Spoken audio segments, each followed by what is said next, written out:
So there are books you like, books you love, and there are books that become a part of you, introducing you to characters who take up permanent residence in your heart. A Snicker of Magic by Natalie Lloyd is one of those books.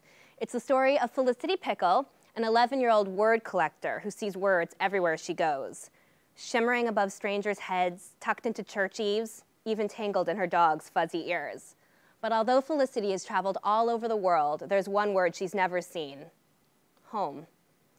But all that changes when she arrives in Midnight Gulch, a town that used to be magical, until a curse drove the magic away.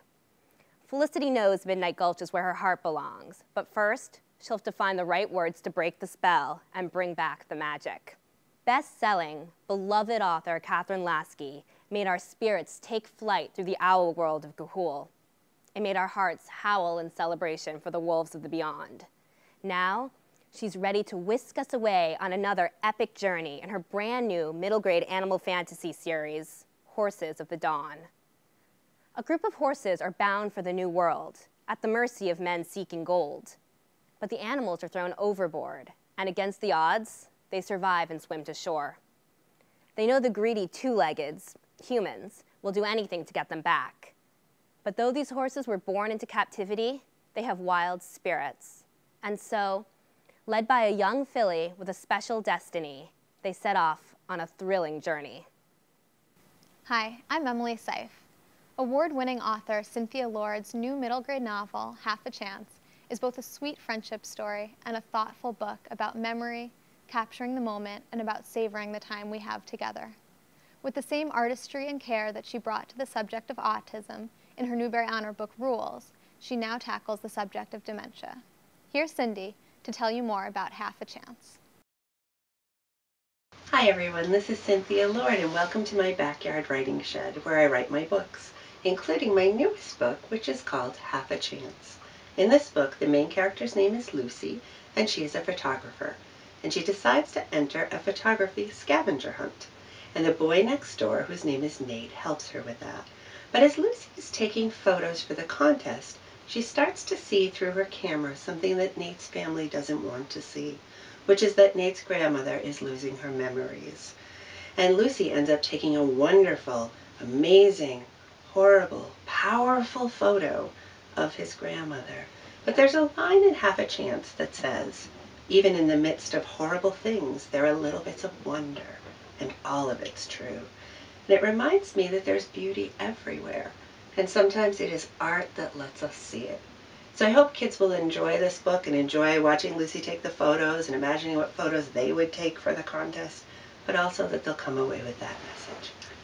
Hey, I'm David Levithan, publisher and editorial director here at Scholastic, and I'm really excited to present some really, exciting projects. The first is Natalie Standiford's Switched at Birthday. It is a great, fun, really sweet story about two girls, one who is deeply unpopular and one girl who is sort of, in a plastic way, very popular, who have nothing in common except that they share a birthday. And when that birthday comes, they both make a wish, and yes, you guessed it, they wish to be someone else. And the next morning they wake up in each other's bodies. It is a really wonderful sort of friendship Freaky Friday, and those of you who read Natalie's The Secret Tree will know that she really can get that middle grade voice and all that quirkiness in a way that readers really relate to. I'm really excited to present Deborah Wiles's Revolution. You are hopefully familiar with Countdown, the first book in her 60s trilogy, which mixed an amazing kid's eye view of historical events with what we call documentary footage, photos and quotes and song lyrics from the time. Well, now Deborah is taking us to 1964 and the Freedom Summer down in Mississippi. And I've worked on many books in the past 20 years.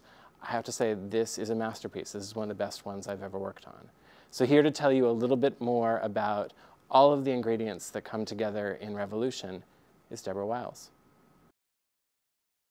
Hi, I'm Deborah Wiles, the author of Revolution, Book 2 of the 60s trilogy. Revolution takes us to the heart of the civil rights movement in 1964 through the eyes of Sonny Fairchild, a big mouth, a Beatles fanatic who's growing up in Greenwood, Mississippi during Freedom Summer, when 1,000 souls came south to Mississippi, most of them white, and college students to register Black voters. I wrote Revolution here. This is my office, and I wrote it on this green couch, surrounded by all these books, all this research. I wanted to write it because I grew up in Mississippi in the summer of 1964, and I did not understand what was happening. So I wanted to create characters who were going to go through that very same not understanding what's happening and fall in love with them. I did, and I hope you do too. The world knows David Baldacci as a master storyteller. His adult novels have sold over 25 million copies around the world. But now David is doing something really incredible, and it's a book that everyone is going to be talking about. It is called The Finisher, and it is about a girl named Vega Jane who lives in a very closed-off world that's built on a whole number of lies. It is an action-packed fantasy world that really is the best of storytelling imaginable. It is engrossing characters, it is thrilling moments, and for fans of everything from Rick Riordan to Veronica Roth, I think it creates an incredible world that is one of the most exciting books that David Baldacci has ever written. He says that he has not been so excited about a book since his first novel, and I think when you dip into The Finisher, you're going to see why. It's just astonishing. The first book in the middle grade Cleopatra in Space series by Mike Mayhack is called Target Practice. And in it, a young Cleopatra, yes, the Cleopatra from Egypt, is zapped to the super, really far future in another galaxy. She finds herself at a high-tech academy that has classes like algebra, biology, alien languages, and combat training. And according to an ancient prophecy, she has to save the entire galaxy from an evil ruler, and at the same time figure out how she's going to make friends and avoid detention. Young readers and graphic novel fans everywhere will be over the moon. Hi, I'm Cheryl Klein, Executive Editor, Arthur A. Levine Books, and I'm thrilled to tell you about The Great Green Heist by Varian Johnson. The Great Green Heist is Ocean's 11 in middle school, as Jackson Green, a supposedly reformed con artist, faces off against Keith Sinclair, who's trying to buy his way onto the student council presidency. To take Keith down and make sure the election is done right, Jackson assembles a crack team of talented troublemakers, who you can see here. Hey, I recognize that book. Varian Johnson. Thank you for joining me. Good to be here. So what inspired you to write The Great Green Heist? Well, beyond Ocean's 11, I was also inspired by Ellen Raskin's The Westing Game. You know, I love its plot twist, its large, diverse cast, and its clever and crafty main character. And I want to write a book that shared those characteristics. I'm also a bit of a romantic, so The Great Green Heist includes a little romance. Jackson Green may be an 8th grade mastermind, but there's some things he just doesn't understand, especially when it comes to girls. I believe it. And what do you hope readers will get from the book? Well, you know, I want to write a book that celebrates diversity, but I also want to write a book that's just plain fun. And I hope readers find it fun as well. Hi, I'm Jodie Corbett. New York Times bestselling author Chris DeLacy is back with another highly imaginative middle grade series, The Unicorn Files. In Book 1, A Dark Inheritance, Michael Malone unexpectedly saves a dog's life and discovers something incredible. He can alter reality. Soon after, he is recruited by Unicorn, a secret organization dedicated to investigating strange and paranormal phenomena. This new series is signature Chris DeLacy. Action and adventure, high stakes and intrigue, all wrapped up in a paranormal mystery that will keep readers glued to their seats until the last page. Hi, I'm Bonnie Verberg, Vice President and Editorial Director at Blue Sky Press. 20 years ago, I published the now classic novel, Freak the Mighty, by Rodman Philbrick. His most recent book, The Mostly True Adventures of Homer P. Figg, was a Newbery Honor book. Now I'm thrilled to be presenting Zayn and the Hurricane, a Katrina story.